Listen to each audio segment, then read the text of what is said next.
เอามาแปลกเด้อมื้อนี้วางของแบบนี้ได้มื้อนี้พี่น้องเอ้ย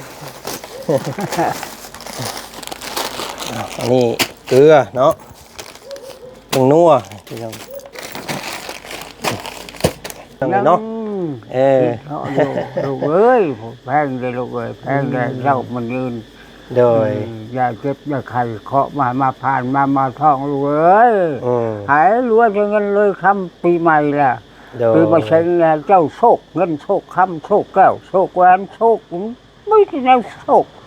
เด้อลูกเอ้ยร่ำรวยจะเงินจะคำเด้อบันเงินเอาเดี๋ยวสิถามเพิ่นอีกก่อนพี่น้องเอ้ยเนาะเพิ่นสิจื้อแม่เพิ่นได้บ่เนาะสิ่งของข้าวของที่เอามาให้มื้อนี้พี่น้องไอ้นอกกับเป็นของแม่คนเก่าเด้อแม่พ่อเด้อวังอันเอาเบิ่งเอิ้นชื่อเพิ่นอยู่หั่นเช่าขมอนเจ้มอนบ่โดยเจ้ชื่อมอนกับนางนกน้อยพี่น้องเพิ่นตั้งให้เองได้นี่เนาะ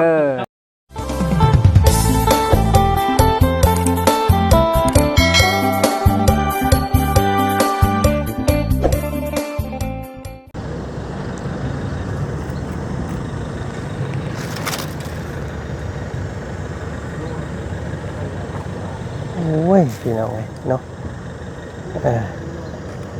พาโทหนูจนออกควันวับพี่น้องเลยเนาะฮ้อนคักฮ้อนนี่อีลีรอพี่น้องเลยมื้อนี้พาโทเนาะเดือน4เมษาฮ้อนคักเนาะพี่น้องเนาะเอ้ายังจื้อจำกันได้อยู่บ่พี่น้องเลยเนาะห่างเหินไปดนนานบ่ค่อยได้เข้ามาเยี่ยมมายามถามข่าวพี่น้องเลยเนาะทางบ้านพ่อตู้อวยพรเก่งเนาะพี่น้องเนาะ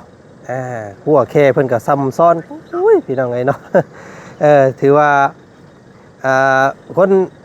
บ่ฮั่นอีหลีพี่น้องเอ้ยนี่แหละเบิ่งหัวเบิ่งแค่เพิ่นก็หลายมัดจิจอนเข้าไปเมียงหมดเมียงมีก็ยังสิเข้าไปฮอดบ่ได้ว่าซั่นซะพี่น้องเอ้ยเอาเนาะก่อนอื่นเด้อกับทักทายสบายดีเนาะสบายดีพ่อแม่พี่น้องกันเบิดสุขสุขคนสบายดีปีใหม่ลาวเด้อพี่น้องเด้อสักหน่อยเนาะเพียงเนาะอีกบ่กี่มื้อนี่แหละว่าซั่นซะจะได้อาบน้ำแล้วพี่น้องเอ้ย เอาเนาะมื้อนี้ทางบ่อจันได้รับสะพานบุญอีกคือเก่าพี่น้องเอ้ยเนาะแม่คนเก่าเพิ่นเริ่มอีกแล้วพี่น้องเอ้ยต้องขอมุกขอบใจแม่น้อยกับพ่อมอนเด้อพี่น้องเด้อเนาะที่เพิ่นอุ้มสู้หรือว่าช่วยเดือทางพ่อตู้เพิ่นโดยตลอดมาถือว่าโอ้ยเนาะบุญค้ำนำสู้บุญจอดเกี่ยวกอดกันได้พี่น้องเอ้ยกับพ่อตู้เพิ่นนี่กับแม่เนาะ3 ปี4 ปีเลยได้พี่น้องเอ้ยที่แม่เพิ่นสดสวยพอตู้เพิ่นว่านี่เนาะจนฮอดมื้อนี้ก็ยังคือเก่ามื้อนี้ก็โอ้ยพี่น้องเอ้ยทางแม่เพิ่นบอกว่าขอพรวันเกิดให้ทางลูกสาวเพิ่นนี่เด้อว่าซั่นเนาะน้องจอยว่าซั่นพี่น้องเอ้ยเอ้าเนาะก็อวยพรวันเกิดขอพรนำพอตู้เพิ่นนำกันมื้อนี้ก็จัดหนักจัดเต็มอีกคือเก่าพี่น้องเอ้ยเนาะมาเบิ่งเนาะมีหยังแน่โธ่อึ๊บปึ๊บปั๊บอุ๊บอุ้ยฮ้อนพี่น้องไอ้สิเว้าโบราณปานใดเด้ออยู่เดชเนาะเอาไปเว้าอยู่ห่มด้วยกันปึ๊บเบิ่งก่อนมารอบนี้ครบเด้อพี่น้องเอ้ยลาบซีนแล้วก็ปลาเนาะปลาเผามีเพิ่นว่าแต่ละรอบบ่เคยได้ให้เพิ่นจักเทื่อเนาะหาซื้อยากพี่น้องเอ้ยเด้อตัวมีหยังแน่บาดนี่เปิดห้านค้าให้พ่อตู้อีกแล้วพี่น้องเอ้ยมือนี้อึ๊บลงหม่งเดียวเลย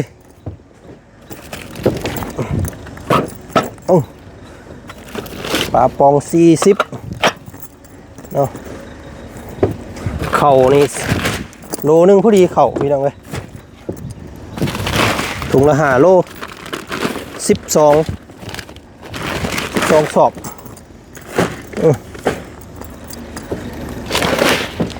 ข้าวเจ้า6ข้าวเหนียว6เฮ้ยเบิดระบอกพี่น้องเลยคือสิเบิดแล้วแหละอุ๊บโธ่เอาตัวไหนเด้เข้าไปก่อนบาทนี่เอาตัวนี้แหละเนาะเถื่อเรายังไม่ได้กินข้าวเที่ยงใช่ไหมจักพี่น้องเลยมาเนาะผู้พี่น้องไงเนาะนั่งตะมบตบแข้ง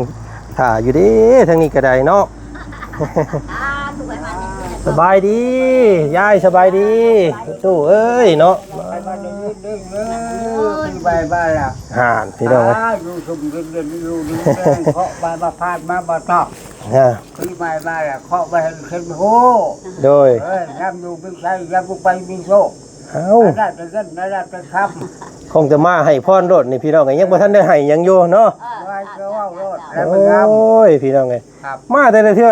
ยังคือเก่าเนาะยังรอคือเก่าบ่ได้ลาบ่ได้ลงอันนี้เนาะ อยู่ไปนี่แห อ ละ อกก็ได้เรานอนอบอยู่ในบุญ ท อื ำ ม ชิ้นทำเนี่ยรวย โอ้ ข้อหา เนาะพี่น้องไงเบิ่งแม่เพราะสะอาดสะอ้างคือเก่าได้ผู้ตู้เพิ่นก็ ข้ ได้ อหานี่แหละ มาแต่ละเทื่อเอ้าฟังเสียงแล้วรออีกคือเก่าแน่พี่น้องไงเนาะ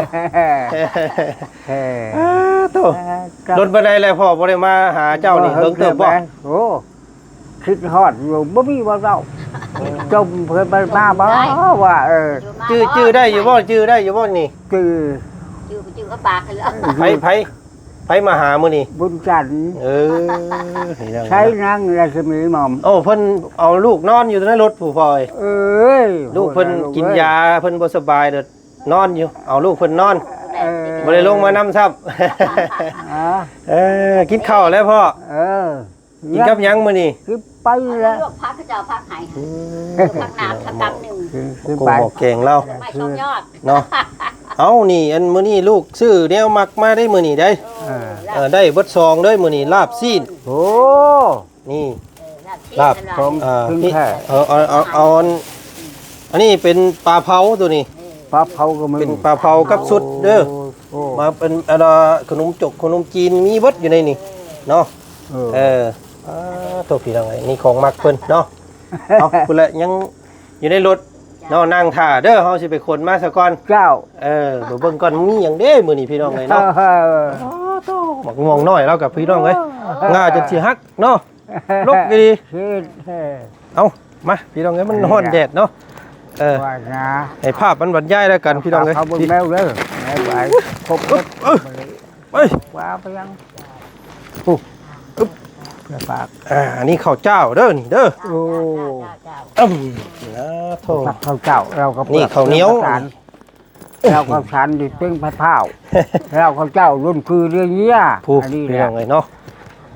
โทษโอ้อึ๊บเอ้ย ไม่บอกคือเรื่อง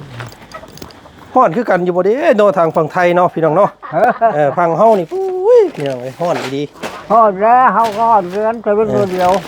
นอนเดือน มัน ได้แล้วนี่พี่น้องเอ้ยเนาะป้าโทสำรองก็มาเปิดห้านค้าอันนี้พี่น้องเอ้ย ฆ่า เอ แล้ว เพื่อได้แล้วเพื่อได้เลยกว้างวางเลยนอนเลย แม่ลู อึ๊ ก บ ขมอนใช้เหมือนยังเป็นแล้วบ่เรือปาก เห็นอยู่บ่พ่อ ผม ยังเห็นอยู่บ่เจ้าก็ได้ มัวเลยแล้วบ่เห็นเลย โอ้พี่น้อง ไป เนาะ แล้วลูก เนียนอยู่ เห็นชื่อความเล่านี่แหละใช่ เอาเบิ่งจัดให้เพิ่นก่อนเป็นมงมุนเลยมื้อนี้พี่น้องเอ้ยเอาเอามาแปลกเด้อมื้อนี้วางของแบบนี้ได้อมื้อนี้พี่น้องเอ้ย อันนี้เกลือเนาะผงนัวพี่น้องถูกอันนี้น้ำมันเอาไปทอดไข่อันนี้ปลาแดกเนาะเอาไปตำมะคุงกินอยู่บ่พ่อกับตำมะคุงกินเหมือนบ่ กินน้ำมัน โอ้กิน กินน้ำเลย นี่นะ เขาได้จำน้ำมัน อันนี้น้ำซอสมิกกี้เอาไว้หุงข้าวเจ้าเลยซิดใช่กินกับข้าวหุงก็ได้เนาะอันนี้น้ำเข้มนี่พี่น้องเอ้ยน้ำนั่นน้ำปลา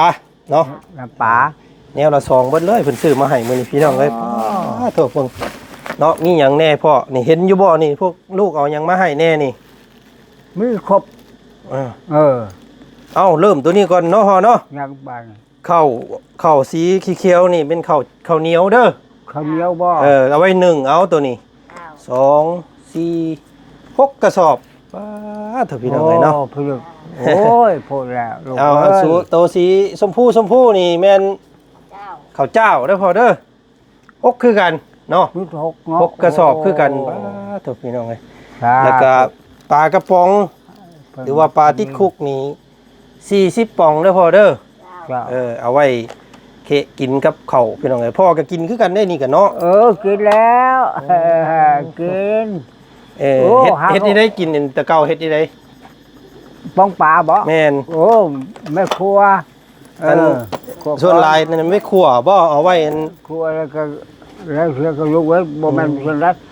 ถึกจักหันไปลงจักหันน่ะเด้อ โอ้เอาไว้ลงจังหันน้ำบ่ ยังว่าน้อง ตัว มือ สุดพี่น้องเลยเนาะ อันนี้ได้ลูก ถูกเนาะพี่น้องเนาะ หายังลูกเอ้ย เฮ็ดบุญเพิ่นเอิ้นบุญ2ชั้นได้ซั่นนี่ แม่ เนาะ ลูกเอ้ยลูก ท่านให้พ่อก็ได้บุญส่วนหนึงแล้ว ได้ทาน ไปท่านต่อไปอีกพี่น้องเอ้ยเนาะ ได้ คือ บุญ ว่า กุศลเด้อ โอ้ยิงปืนนัดเดียวได้2โตเลยนกพี่น้อง สา เอ้ ม ย โตแล้ว เนาะ ท่านเลยลูกเอ้ยท่านที่ท่านต่อเพื่อเอา โดย อานิสงส์ เอายังบ่เบิดบาดนี่มาเบิ่งอีกก่อนเนาะอันนี้ผงนัวแป้งนัว โอ้ ใส่หลายแซ่บหลายอันนี้พี่น้องเบิ่งนี่ทุกพ่อเพิ่นจักบ่ค่อยได้กินปานใดหรอกแต่เบิ่งนี่เนาะ ท่านพ่อแล้วแล้วนี่พ่อจะ ส่วนหลายคนเก่าแก่เพิ่นนี่ซะเพิ่นจะบ่ค่อยกินแป้งนัวปานใดเด้เนาะแต่เก่าซามีตู้ของบ่จันเมื่อก่อนนี่เพิ่น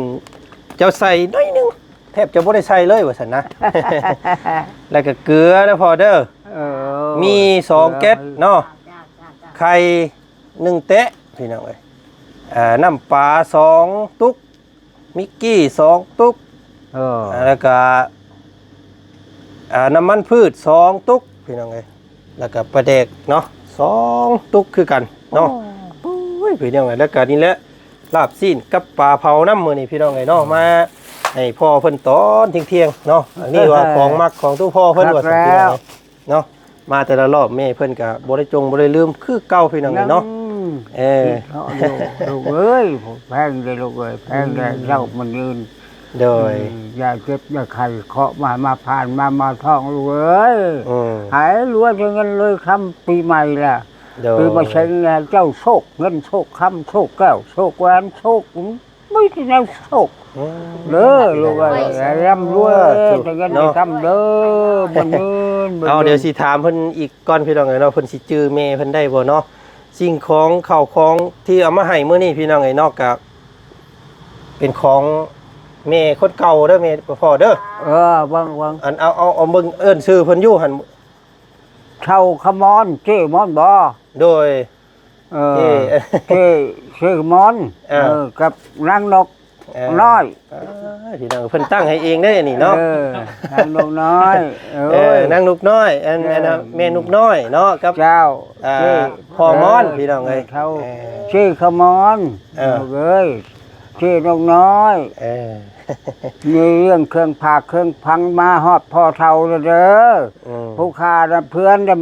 บุญจันทร์ได้ส่งมาฮอดมือฮอดเพื่อนค้าแล้วโอ้ยให้อยู่สุ่มกินเด่นลูกเอ้ยผู้ทานไปแล้วเคาะใบมาพานมาท่องเคาะว่าเห็นเด้อให้เจ้าอยู่ให้เจ้าลินไผ่ให้เจ้ารวยแทงหัวเจ้าถือเด้อเจมอนเด้อเจนกน้อยเด้อให้เจ้ามันยืนเด้อมาเด้อ เอาอันนี้เด้อเนาะอันเพิ่นมอบให้มื้อนี้พี่น้องเอ้ยเนาะเพิ่นเฮ็ดบุญวันเกิด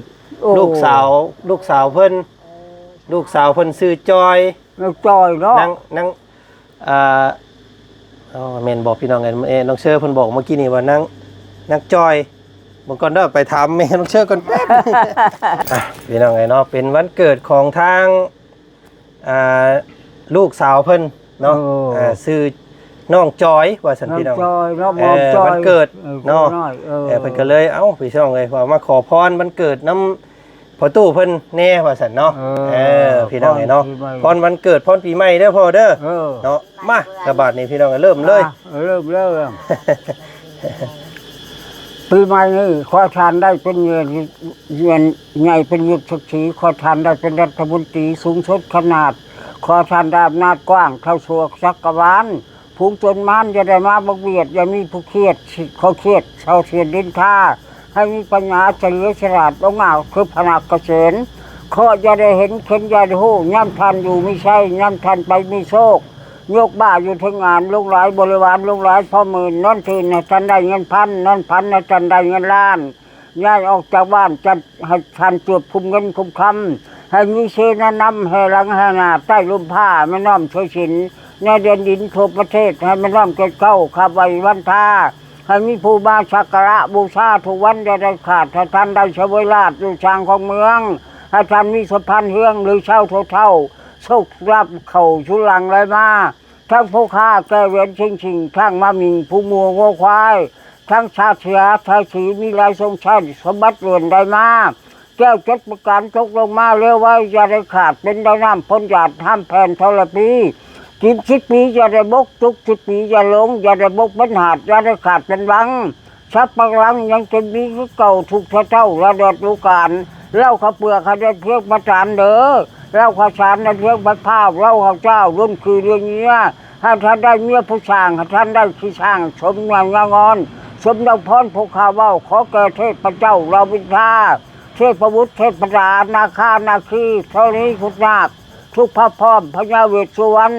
เน่าอยู่เมืองสวรรค์อินทราเทวราชประสาทให้แชมพรสอนโลดทางเที่ยวขู่พ่นคันอยู่สวัสดิ์ดีทั้งบุตรบุตรีบุรีประสาทเป็นญาติความทุกมียาขัดแก้วหาโชคแล้วยิงเทราคาความเจ็บตาและเป่าท้องโพชาจ้องอย่าได้มีหาทานนอนรับพันดีย้อนห้องเฮือนมงคลดังใหญ่พอลังช่างพักผ่าจากเท่าเข้าสู่นิพพานจำประการวนดูเขตด้วยเดชพระใจพระสัพพาพุทธานวะพระธรรมะพุทธาวินาพระสังฆานุภาเวะพาวันโตเจอดีปีใหม่มาแล้วความเจ็บหายใจความไกลแบบนี้หายปุ้ยหายไปหายพนักโลคาหายเคาะหายเคลื่อนโทษหายบ่มาพานมาเบียดปีใหม่นี่ปีไม่เฉงรั้วจะเงินรั้วจะคำเด้อนั่งจอยเจ้ขมอนเจ้น้อยให้มันยืนเด้อผู้ข้าอยู่ที่แชมพรให้พร้อมทั้งบุญจันทร์คือกันพร้อมพ่อผัวความเดียวให้อยู่มันคนยืนจะดีมาหนาพร้อมพาเข่าสารก่อนโดยมาบัดนี้ผู้ข้าแชมพรไหนชนุสิโศกขอรุด้านชับพานทัตนาคนทุกข์ให้ได้แก่เจ้าไปหน้าหงเรืองเด้อสาธุเจ้าพระท่านเก่าเป็นข้าวสุกข้าวสารหรือข้าวเปลือกขอควันข้าเจ้าจะบกแห่งเจดเดียวเจ้าพระพูนพี่นี่พี่สมาด้วยไหนขอรู้ได้สมดามปรารถนาสาธุเด้อคุณพระพุทธเจ้าผู้ท่านแข่งบันเป็นขอมาบรรลุห่างมีคุณคำสินคำนั้นปริบหอคอยพรชนีน้ำโตจบจะนองจะเด้อเจ้าจงสุขยังให้เคิดขาดเงินคำให้เจ้าอัปปัญญาเครื่องกินของใช้ให้บรรลัยปัญน้ำไหลมาเอางามเอาอ่างยังเงินคำในโลกนี้โฮมเจ้าแท่ผู้เดียวเด้อโลกข้าไข่คืนนี้เปรี้ยลอยพ้นพนามได้หนีเว้นดีไก่เลือกข้อดอนจะได้เขาคำเลือกข้อดำมันจะได้เขาแก้วเรื่องยาแล้วลูกแพรคือกระปูยำนาเราเจ้าลูกหนังจะได้เงินแสนเว้นมือไปจะได้แก้ไม่โทษมาให้ว่ามาพานม่านให้ว่าไม่เบียดให้รั้วจะเงินรั้วจะคำรั้วจะแก้วรั้วจะหวานเด้อโอ้ยพี่น้องไงเนาะเนาะยังอยู่บ่พอนี่ยังอยู่บ่เบิดแล้วบ่ยังกับพรผ่านเงินพรผ่านเงินเงินก่อนบาทนี้เอาเบิ่งเอาเงินก่อนด้วยเสิบัดนี้เด้อก่อนได้บาทนี่พี่น้องเอ้ยอันนี้อันของลูกเองเด้อนี่เด้อเอาอันนี้ผ่านเงินเด้อเอาพี่น้องไงเนาะเอาใส่มือเพิ่นก่อนเอาให้พรเงินบาทนี้เอาเพิ่นเนาะเริ่มโดย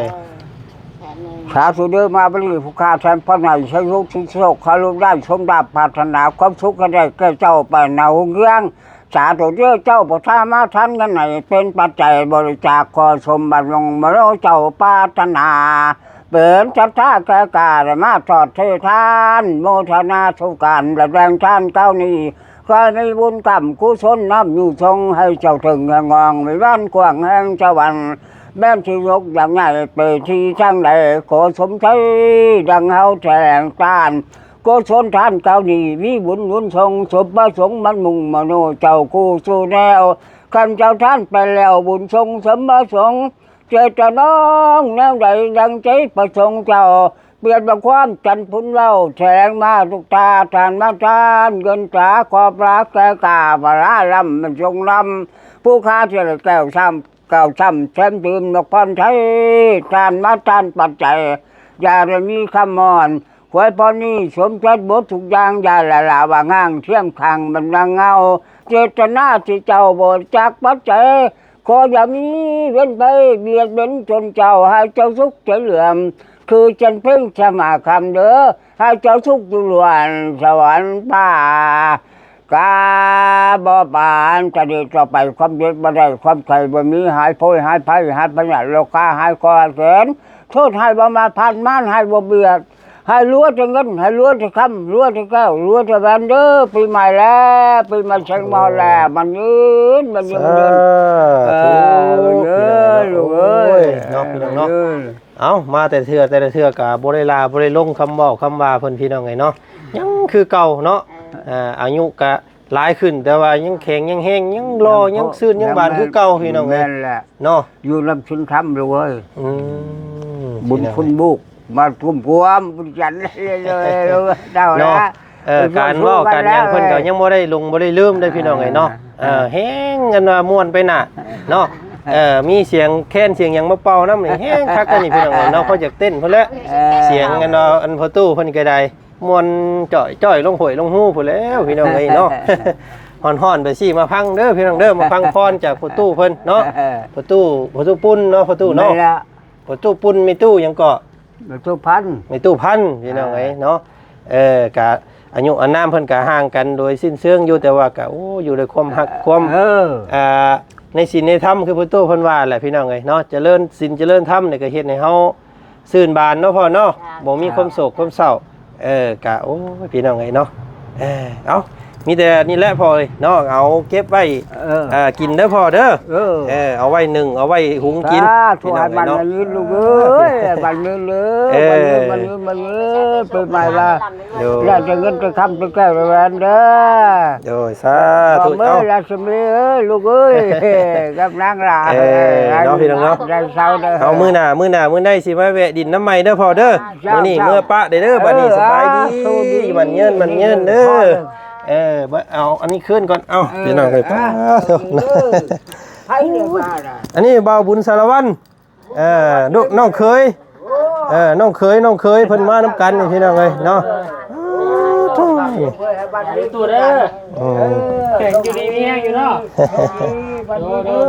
มันเยินเอาพี่น้องเลยเนาะเอามันเยินพี่น้องเลยเนาะม่วนจ้อยช่วงนี้กับผู้พี่น้องไงเนาะต้นไม้ต้นตอกเพิ่นบ่พอได้โยมมีอยู่แม่เอ้ยพอได้กินอยู่ม่วงมันก็ได้บาดมันสุกก่อนสิมากินน้ำเนาะเอาพี่น้องเอ้ยกะมื้อนี้เนาะมาพังพรมันม้วนนำพอตู้เพิ่นอีกคือเก่าพี่น้องไงเนาะพอตู้อวยพรเก่งในนามที่เฮาฮู้จักกันพี่น้องไงเนาะกะมื้อนี้ทางแม่น้อยกับพ่อมอนพี่น้องไงเนาะเพิ่นอยู่ฝั่งไทยพุ่นแหละเพิ่นผากปัจจิตปัจจัยมาร่วมทำบุญวันเกิดให้ลูกสาวเพิ่นเนาะน้องจอยว่าซั่นพี่น้องไงเนาะก็ขอให้มีแต่ความสุขเด้อเนาะสุขกายสบายใจพี่น้องไงปรารถนาสิ่งใดคิดสิ่งใดเนาะก็ขอให้สมใจปรารถนาเด้อรับได้เงินหมื่นตื่นได้เงินแสนพี่น้องคือผู้ตู้เพิ่นว่าเนี่ยเนาะพี่น้องเนาะมีแต่รวยเงินรวยคำอย่าได้เขินขาดไส้ว่าสันพี่น้องไงเนาะให้ใสมองคือจันเพ่น15 คำเด้อว่าสันโอ้ยพี่น้องไงเนาะม่วนได้ เอาจังใดกับพี่น้องไงซอยเดือพอตู้เพิ่นไปเพิ่นกันเฒ่าโอสลาแล้วพี่น้องไงเนาะเอาโอกาสหน้าพาใหม่พ่อกันใหม่อีกเนาะพี่น้องมื้อนี้ไปแล้วพี่น้องไงฮ้อนหลายป้าโตเจอกันใหม่ไปพี่น้องหาชนพรมชนเงาก่อนบาทที่นี่ไป